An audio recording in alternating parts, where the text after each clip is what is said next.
Hi, everybody. Welcome in. How are you guys? Happy midweek to you. This is always my favorite way to kind of get through that, that Wednesday hump. I love it when we're all together. So looking forward to showing you a really cool project. For those of you who have never taken a class with me before, my name is Sarah Lovecraft. I am a designer for Beadalon, and I'm doing a really cool jewel loom earrings project for you guys today. And I think this is a really cool project because this one's going to inspire you to look at your loom probably in a different way. I know a lot of times people will use their looms to make bracelets or maybe sections for necklaces, but maybe not earrings. And it's a really cool way to make earrings because you can do both earrings on the same set of warps, and I'm going to show you how to do that. It just kind of saves some time. It also saves materials.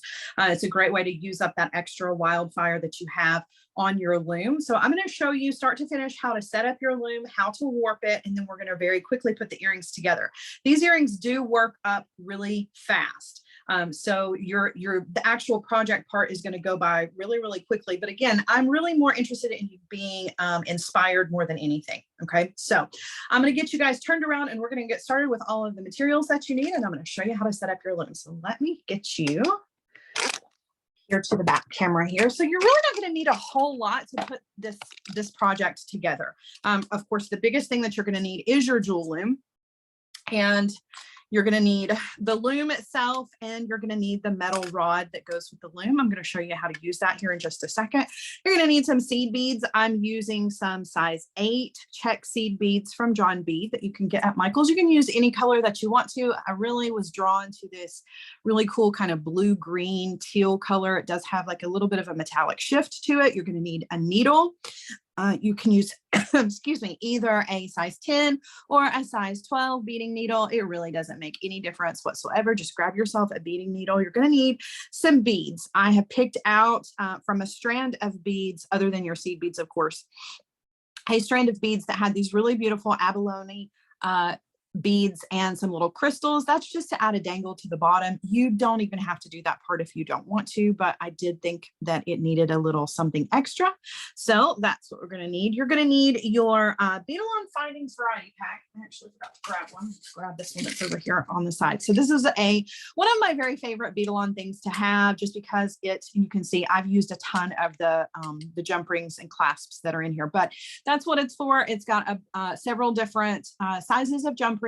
It has clasps, and it's just a handy little thing that you can have that you can toss in your work bag if you want to, or to the side of your desk, and you don't have to dig around to find a jump ring because there are plenty in here, and these last a really long time. This one's almost empty. I know there's still plenty in here, but I can make these last a really, really long time. You're also going to need some ear wires. I prefer the leverback ear wires.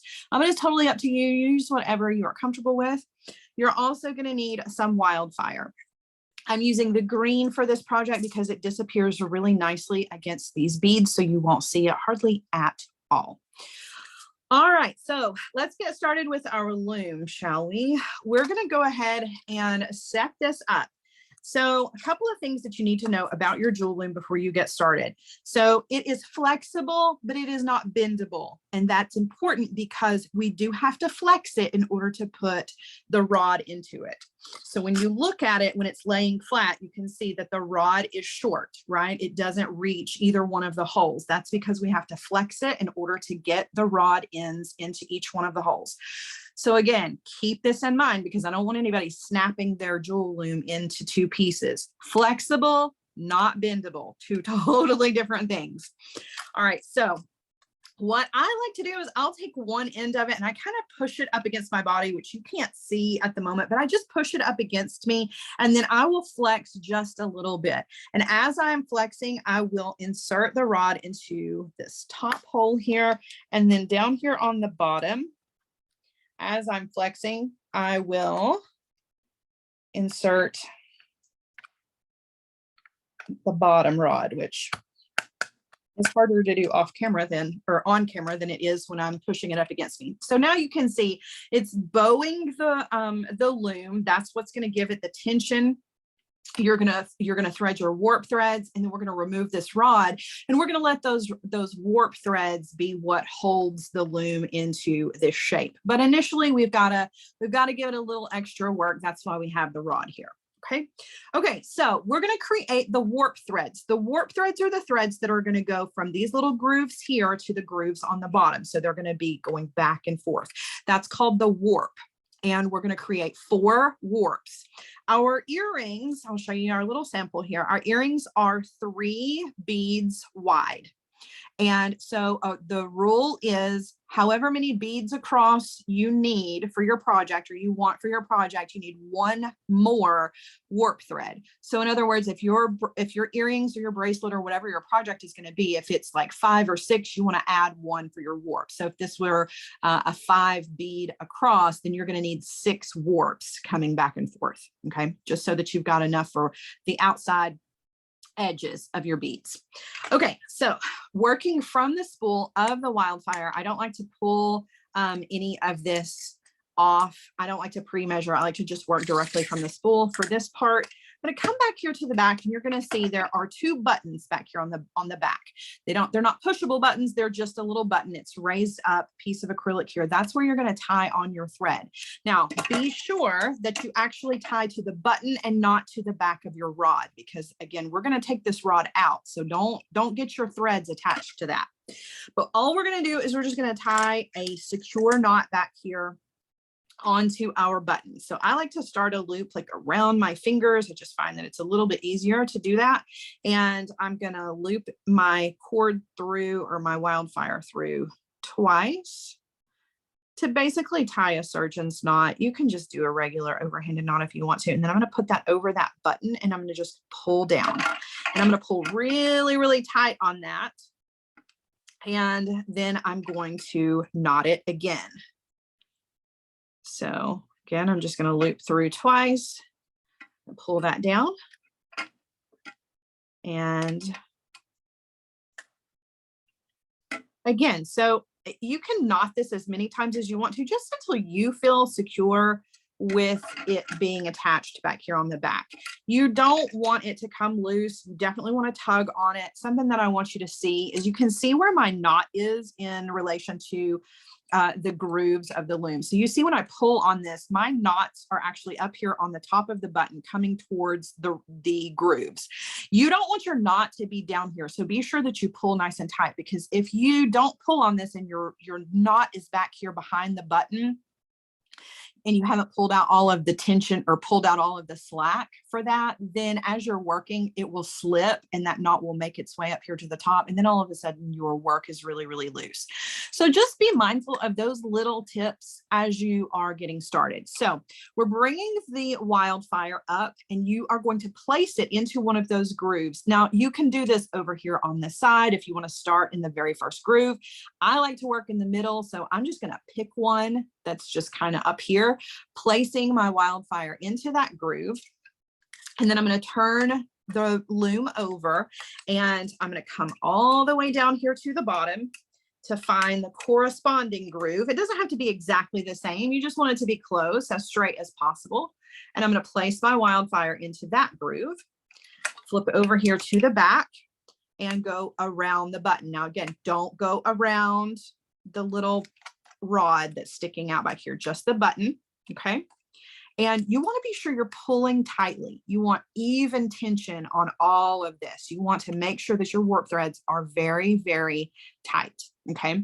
Now we're going to come back up, but we're actually going to skip a groove. So you can see there's an open groove, and then I'm placing the Wildfire into the one after that, coming around here to the front, going up here to the top again, and I'm skipping a groove from where my first thread is, skip a groove, go into the next one, come around the button. Okay, and then we're going to do the same thing. So on the back, we're going to skip a groove. Okay, so now we've got one little row here for a bead, and now we're working on the second row all the way down here to the bottom. Make sure you're skipping a groove behind the button on the back, skip, and back up here to the front, coming all the way across the front of the loom and then around that button on the back. Now I'm going to go around that button on the back a couple of times, and then I'm just going to hold it for a second so that we can look at what we have. Okay. So you can see we've got 3 rows, 1, 2, 3. That's for all 3 of our beads to sit. So it's going to be 3 beads wide, but you'll notice that we do have 4 warps, 1, 2, 3, 4. And those are going to frame the outside edges of your beads, right? So 3 beads, 4 warps. Now we need to secure this on the back. Okay. So we're going to come back here to the back. Now, again, I've wrapped around a few times. I am going to hold this down with my thumb. I'm going to pull out a little bit of slack here on the Wildfire and then just cut it. And I'm going to knot it around back here on the back. Now I will pull out a loop with my finger, kind of hold on to it, wrap the Wildfire around the button with that loop nice and big, and then stick my end through and pull. Whoops. That's one way to secure it back here on the back. Another way to do it is you can take the tail, you can go underneath the warps that are back here on the back, and then just kind of loop through that as well, right? However you feel the most confident about it being secure. You just don't want it to come undone. See how that pulled it kind of tight? That's my favorite way to knot back here. So I'm not even knotting around the button. I'm just knotting around the cords, or the threads rather. So I'll go underneath all of them, make my little loop here, and then again, loop through and pull. And then I pull that down nice and tight. I'll do that a couple of times until I feel like it's really secure. And you want to be sure. See how it sounds kind of like a really bad ukulele? That's what you're looking for. That's the kind of tension that you want on your warp threads. Okay. So now that we have it warped and we're ready to add our beads to this, the next thing we have to do is we need to remove this rod. Now, removing the rod is the same as inserting the rod. It's flexible, not bendable. But a little trick is when you're pushing one end up against your body, take your finger and lay it across the warp threads up here on the top grooves, just so that they don't pop out as you're flexing the loom. Because you're going to see what happens when I flex this a little bit. See how they come apart like that? Just hold them with your finger so they don't sneak out, and then undo your rod on the bottom and the top, and you're good to go. So now you can see it's the thread that's holding the loom itself in that curve shape. Okay, that's what's creating the tension. We're no longer relying on that rod. Now all of it is on our warp threads, and that's why we need to be sure that we get those really, really tight. Okay, so now what we need to do is get started with our work. Now this part, like I said, this is going to work up really, really quickly. You're going to see this is not a long project at all. And you're only going to need about like 12 inches of your Wildfire at the most. Okay. If you feel like that's a little short, get yourself a little bit more, but really you just need like 12, 18 at the absolute most. Okay, go ahead and cut that off of the spool, and then we're going to thread our needle. And it's really easy to thread your needle if you'll take a pair of your pliers, and you see the very end of the Wildfire there. If you will just kind of bite down on that with your pliers, it'll make it nice and flat, and that'll make it much easier for you to thread through the eye of your needle.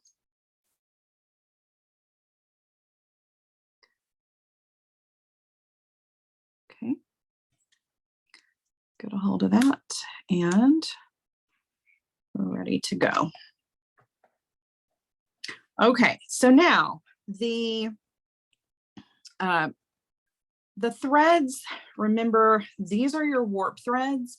The threads that are going to go back and forth, that are going to hold your beads onto your warp threads, are called the weft.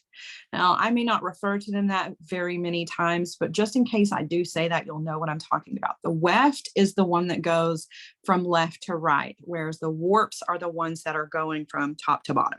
Okay. Okay.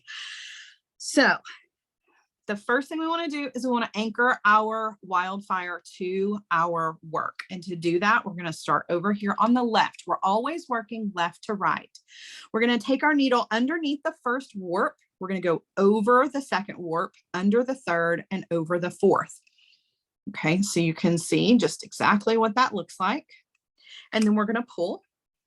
And we want to leave ourselves, I don't know, a little bit of a tail, like 6 or 7 inches worth of a tail. Okay. Now we're going to go back the other direction. We're going to go under this warp that's on the right, over, under, over. Okay. So we're just doing exactly what we did to start with. We're just going the other direction, and then we're going to pull.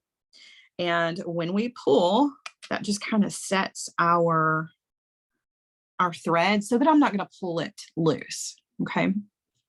Now we're going to start adding our beads to this. Let's look at the sample that we've got here. So it's 3 beads across, and then 3, 6, 9, 12, 15, 16, 17, 18, 19, 20, 21. So we're going to use a total of 21 of our beads. So we're going to have 7 rows. So 3 across and 7 down.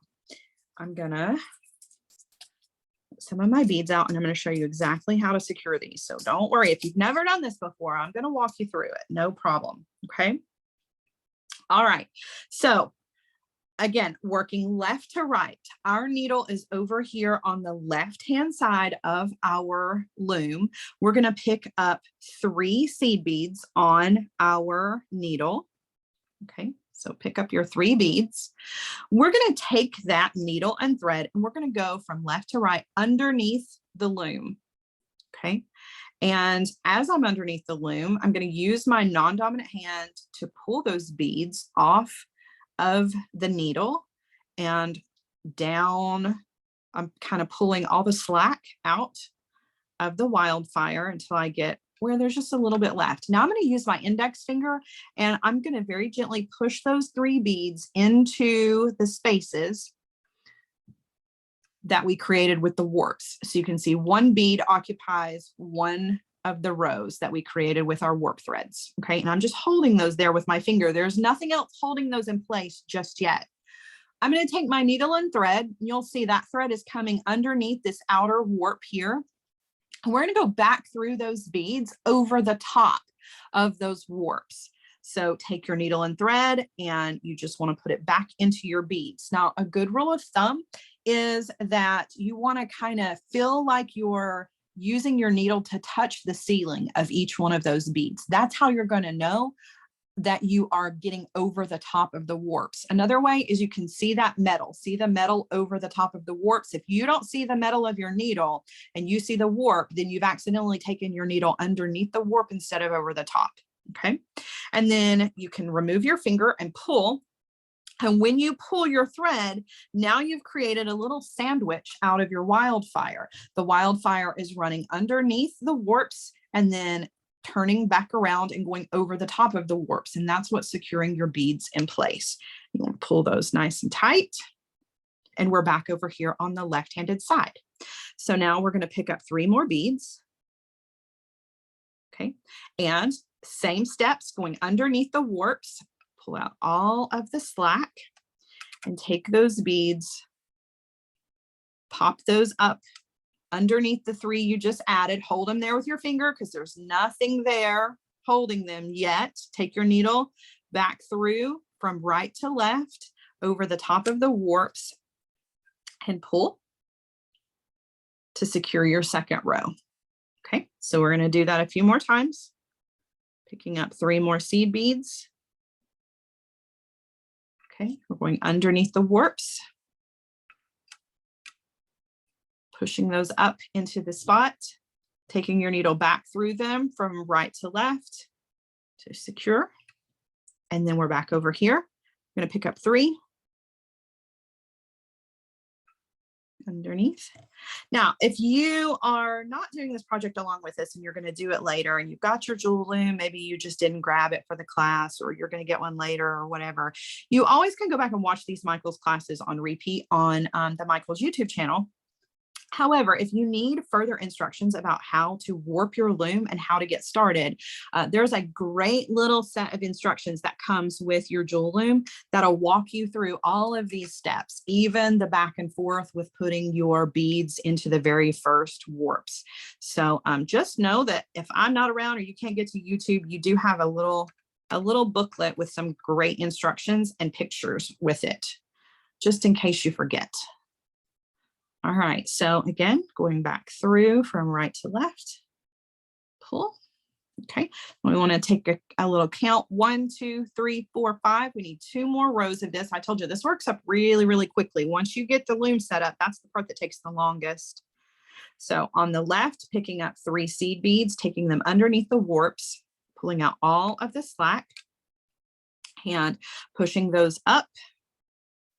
I'm going to take our needle back through from right to left, going over the top of the warps. Just double check, make sure you see the metal of your needle between each one of those beads. Pull. And we're going to do one more set of 3. So picking up 3, picking the needle underneath.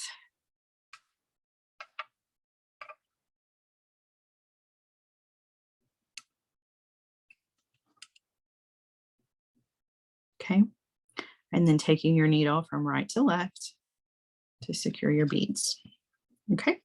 All right. Now let's just give it another count just to be sure. 1, 2, 3, 4, 5, 6, 7. So we've got 7 rows down and 3 rows across, and that is going to be the body of our earring here. Okay, so now what we need to do is we need to create some selvage. And the selvage is what our little ribbon ends or our little clamps here are going to hold on to, okay, which you can't see on the sample, but they're in there, I promise. So what we're going to do is we're going to use our excess thread because we've got plenty of thread left over, and we're going to create selvage. And the selvage is basically just weaving back and forth across the warps without any beads. So remember how we started here going over, under, over, under? That's exactly, or under, over, you realize what I'm saying. But we're going to do that exact same thing down here with some of our thread. And we're going to build up a little bit of just the thread. And then we're going to add some glue to that so that our little clamps have something to hold on to. So we're already in position. Our thread is coming over the top of this warp thread here. So we're going to go under, over with just our needle and thread and pull. And we're going to pull that thread so that it sits right up next to those beads. And then we're going to go back the other direction, under, over, and pull. And we're just going to push that thread up. Okay. So I'm just pushing the threads just right up next to each other. And we're just going to repeat doing this back and forth a few times with just the thread. Whoops. Cool. And you'll notice I'm just kind of pushing the thread up with my finger.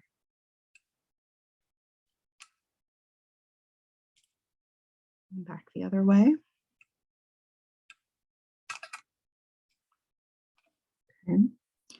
And you'll see this works up really, really quickly. It does not take long at all to create some selvage here. There's really no special instructions to this other than just weaving back and forth.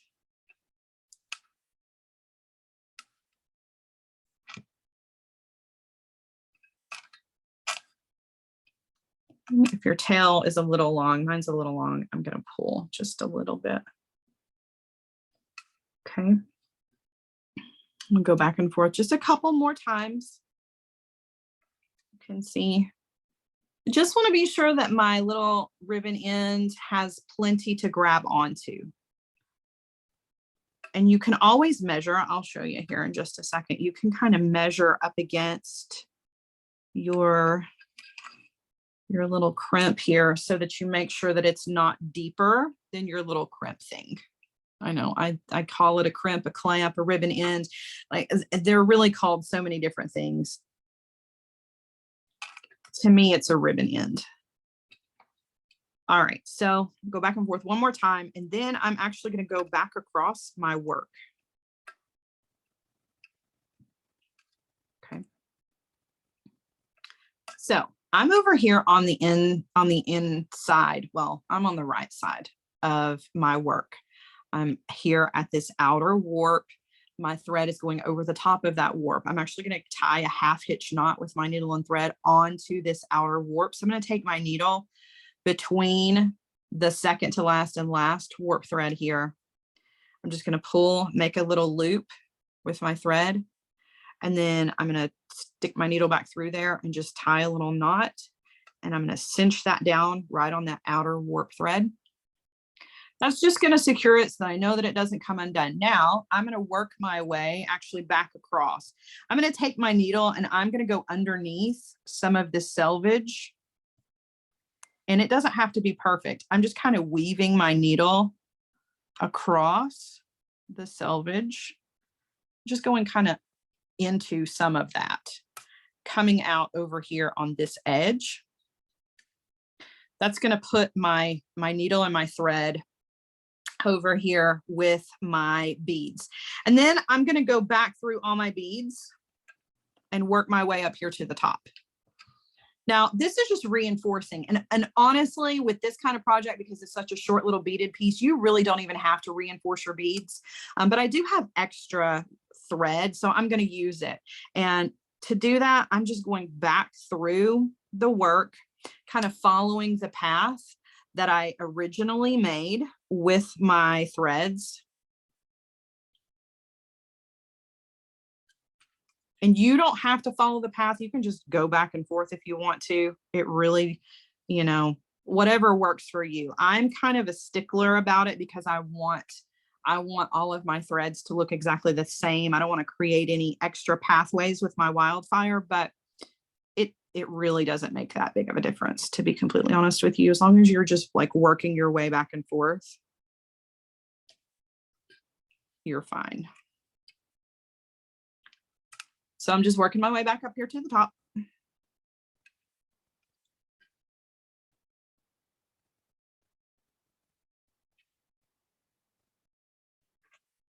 Push those beads down because one of those passes, I go underneath those warps.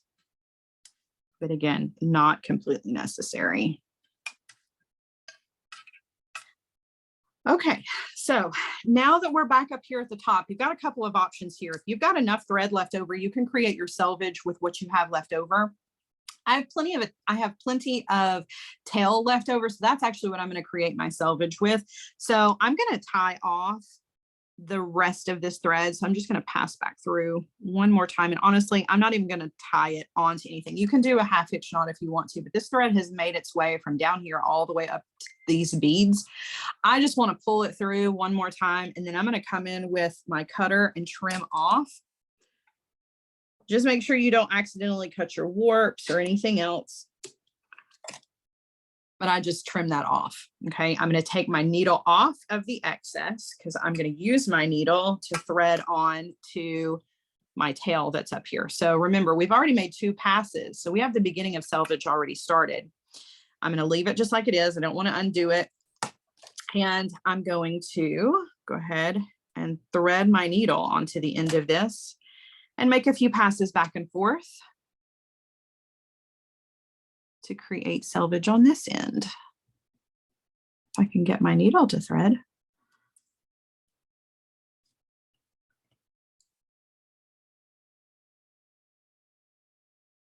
Oh.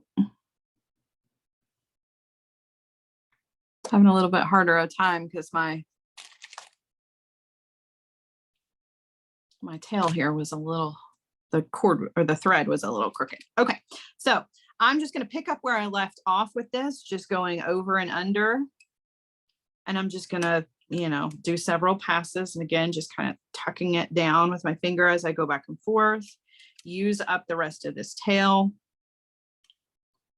Try to make it as wide as the one down here if I can.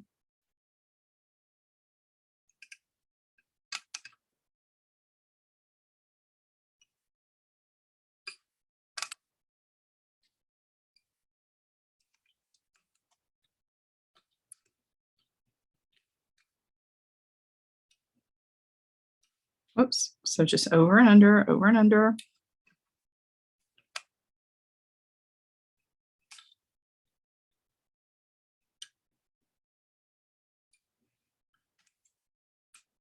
And remember, we had a pretty short tail here. It doesn't take a lot of thread to create this selvage.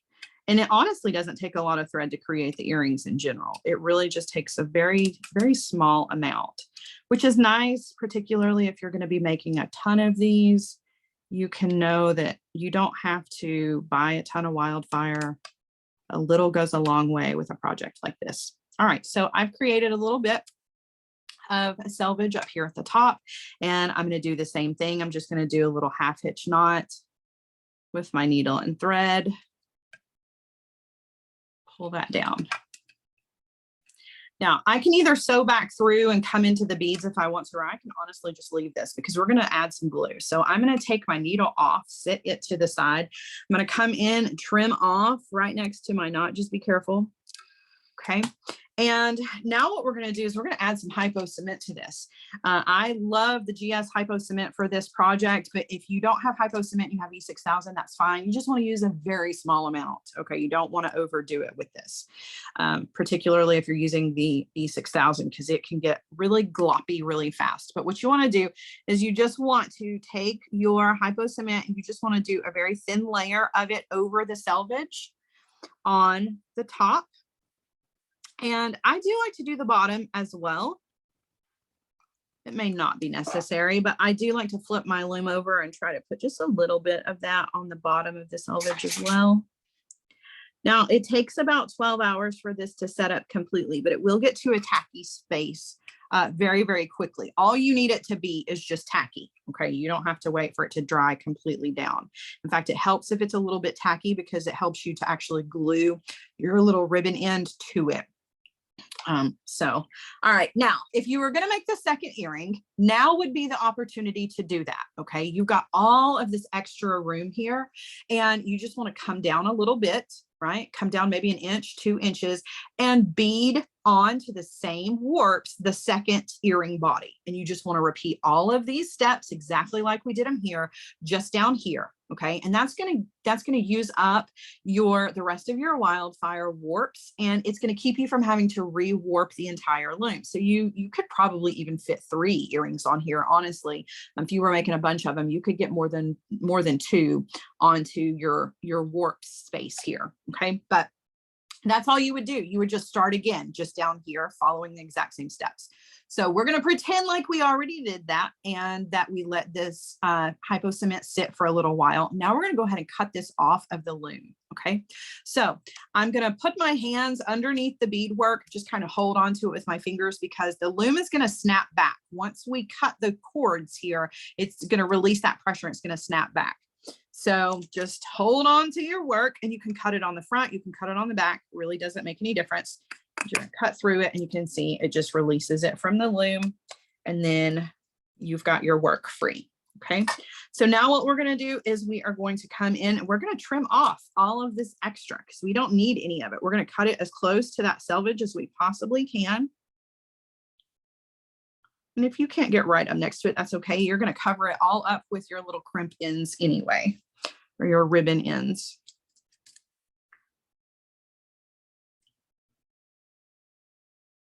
And just trim, trim, trim.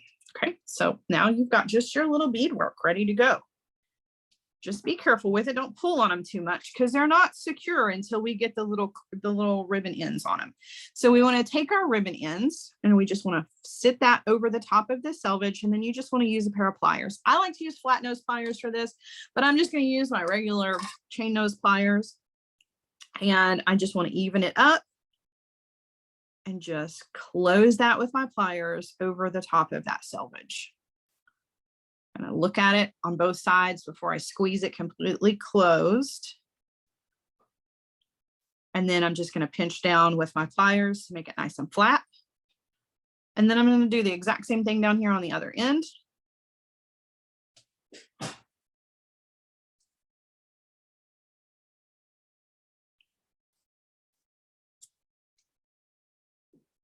Make sure you got a good closure on it.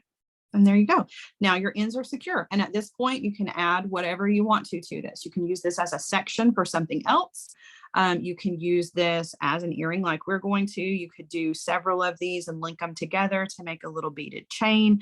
You got lots of options with this. So think about your loom a little bit differently. You can make small beaded sections that can be used as earrings, that can be used as, you know, little beaded links. You can even make little beaded beads out of these.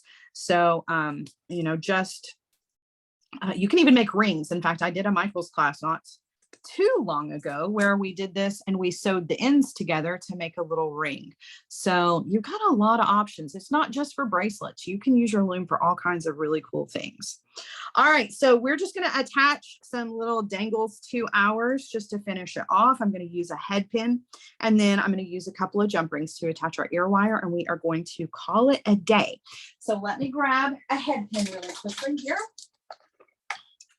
And we're going to do just a little wrapped loop.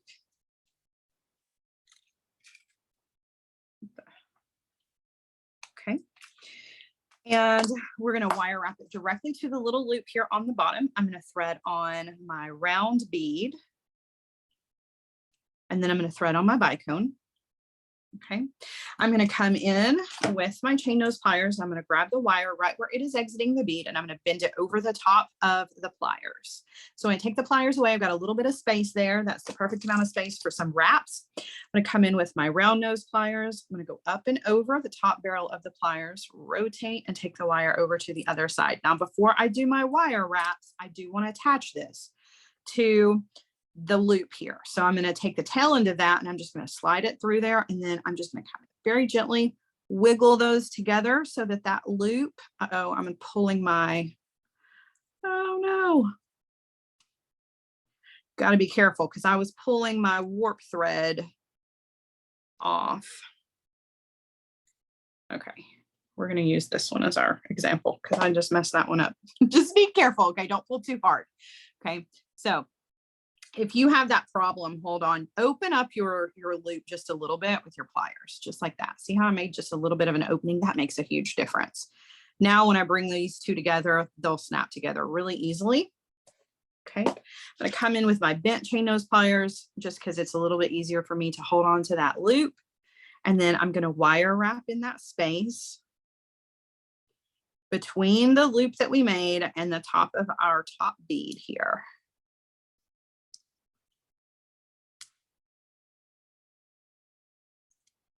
I've got a little bit left over. I'm going to come in with my cutter tool and trim that off.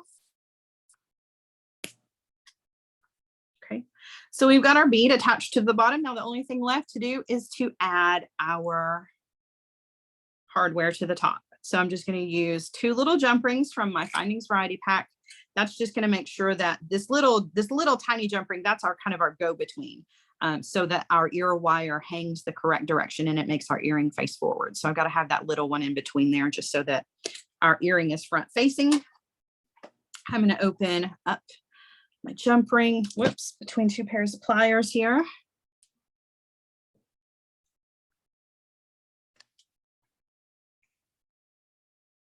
going to thread that onto the top loop.